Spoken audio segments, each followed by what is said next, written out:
Hi, in this video we solve question number 14 of IIT JAM 2021 mathematics paper.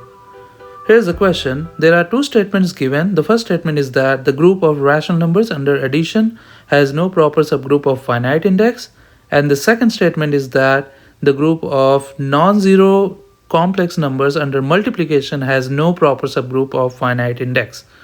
And we have to find the correct answer, where we have to see which of these statements is true and which of them is false.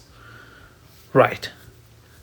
Now, to solve this question, let us quickly recall the definition of index of a subgroup of a group. Let G be a group and H be a subgroup. Its index number is denoted like this, which is the number of left cosets of H in G.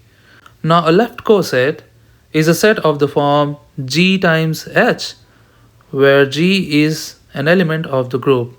And you consider all the distinct sets like this and you get the left cosets. You say that two cosets G times H and G prime times H are equal if and only if G inverse G prime is an element of H. Furthermore, if your group is abelian to begin with, meaning its operation is commutative, then the set of left cosets forms a group whose group operation is defined in the obvious way.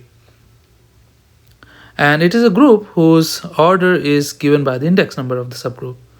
Now consider the first statement. We have the set of rational numbers with addition. Right.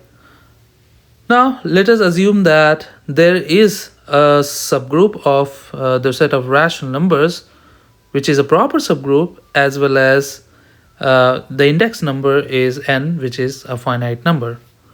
Now, for any rational number a, what do we have? If you consider this coset a by n plus h, remember plus is the group operation here.